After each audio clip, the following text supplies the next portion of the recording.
With the world still recovering badly from the death of Superman, weird creatures are appearing around the world, attacking and kidnapping people, seemingly randomly. This leads to an invasion that could lead to the end of the world. Here are some things that I didn't like in the film. Some of the CGI was wonky. Cyborg's body didn't seem complete. Also, it's obvious that sometimes the cast was on set or surrounded by CGI. This wouldn't be a problem for, say, the Batcave, but it is a problem when two characters are in a cornfield and the field looks plastic. Not all the comedy worked. While most of it gave me a smile, I can't think of anything that wasn't in the trailers that made me laugh out loud much. The return of a character and actor that I hoped and prayed wouldn't be in the film. They were in the film briefly and they teased a certain villainous team for the sequel. The Barry Allen / Flash was basically used as the comedy relief. I know the filmmakers are basing the character more on the TV version than the comics, and it's probably wrong to compare the movie to the TV series to the comic, but while movie Barry was fun, he wasn't very deep. It would have been nice to see if Ezra Miller was given more time to emote.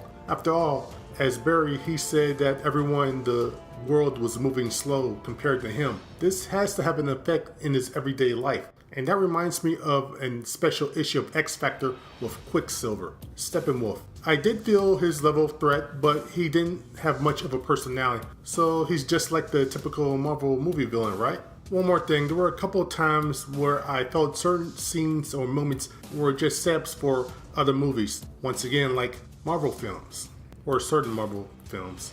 Now, some of my favorite things in there were the character portrayals. There wasn't a bad performance. The film brought back the Superman everyone said they wanted. The Superman that was missing in Batman vs. Superman. The Superman from the last scene in Man of Steel. One of the complaints people have of the DCEU is the dark tone.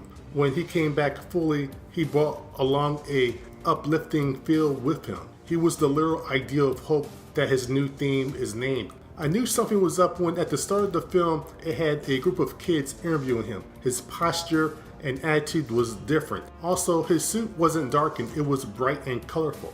This was a hopeful and happy Clark. This is the Superman you can see inspiring the world. The mid-credit scene with the Flash and Superman was a fun callback from the comics. While I didn't like the fact that Jesse Eisenberg popped up again, I do like the prospect of the Legion of Doom or the Crime Syndicate coming in a feature movie. Also, it looks like there will be a Justice League headquarters and it's going to be close to home for one of the characters. Another thing I like is when the comedy did work. There were some really good comedic scenes. An example would be when Arthur speaks from the heart unintentionally before the climax. Which reminds me, I enjoyed the tone of the film. It wasn't incredibly drab in look or feel. There was a good action, comedy, drama balance. If I had a couple of nitpicks though, one would be, how is Clark going to explain how he returned from the dead? I was deep undercover on the assignment. Yeah, that's the ticket.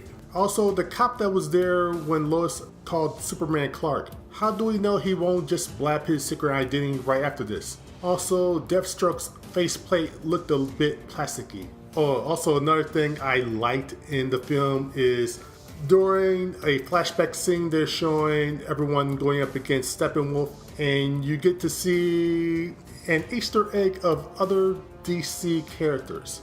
I recommend this film. If I had to rate, I would rate the same as Thor Ragnarok and Guardians of the Galaxy Volume 2. About a 3 out of 5. It was a fun film with some great points. It's not perfect, but then again, no film is. If you're the least bit interested in this film, then you should go out to see it.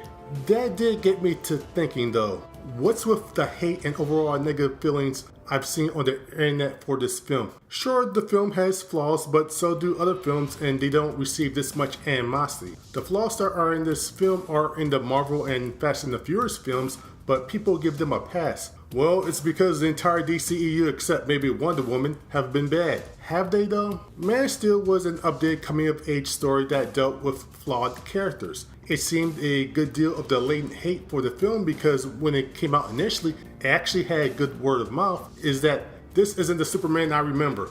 Yeah, because it's a different take. One where he didn't have any fighting experience and had only become Superman within the last day or two, and he had to go up against a villain or villains that had an understandable motivation and were literally born and bred for fighting, killing, and conquest, who were also getting more powerful as the conflict went on. Yes, a more experienced Superman would do something different, but he was just starting out here. Now, I can understand the negative feelings for Batman vs. Superman though. There were questionable editing and directorial choices. The writing wasn't always as strong as at least two of the characters were useless. Jesse Eisenberg as Lex Luthor was... What really hurt the film for me though was the regression of Clark/Superman's development. In the last scene of Man of Steel, he was the hero the audience said they wanted. In Batman vs. Superman, they put him back at square one again. If the Superman from the end of Man of Steel or from Justice League were in Batman vs. Superman, the dynamic would have been changed enormously for the better. Also, there was an over-reliance on Batman. It came off more as a Batman film with special guest star Superman. That being said, with the exception of Eisenberg, everyone acted well. Ben Affleck as Batman and Gal Gadot as Diana Prince, Wonder Woman, were great in their roles. Superman learning from Man of Steel and dealing with Doomsday in a way to prevent death and damage showed that he was more experienced. The climax was good as well. Suicide Squad. It had some editing issues, too many characters and not enough of them dying. However, with the exception of two characters, Katana and June Moon/The Enchantress, everyone acted well in their roles. The depictions of Harley Quinn and the Joker didn't bother me because for the world of the film, they made sense. In the comics, video games, cartoons, and movies, there have been many different iterations and no one seemed to have a problem with them.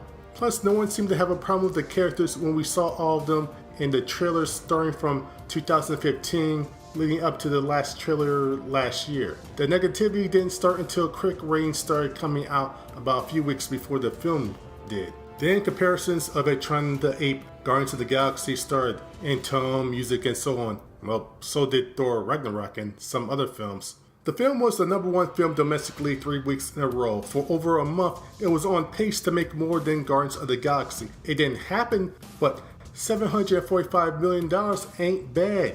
It made over $300 million domestically and over $400 million internationally. Plus, it sold a ton of DVD, Blu-ray, and on-demand. DVD sales, I believe, were over $25 million. So people did like it. The film had its funny and dramatic moments, good action and acting, and special effects. After seeing the trailers that preceded the film, and then seeing the film was like the trailers, I don't understand why you would like the trailer but then not like the character portrayals in the film. I'm not sure what people were expecting. Yes, there was massive studio interference, but it seems the general audience's reaction was either it was really good or it's just okay. The internet thought something totally different though. I guess what it comes down to is this. When you go into a DCEU film, what are and how high are your expectations? Do you expect it to be crap? Do you think everyone or nearly everyone the films are garbage or substandard? If so, then maybe you should stop seeing these films. The 5 films that have been released so far have had 4 different directors work on them. Joss Whedon helped complete Justice League. Each had a different feel. If you don't like the style of the film that Warner Bros. Are putting out, then this just might not be the universe for you. Why would you want to continue to spend money on a series of films that you feel are underwhelming and won't get any better? Why would you want to hate watch these films to financial success? Well, if anyone saw this video, if you thought it was interesting, then please comment below, share the video, subscribe, and until next time, have a good day.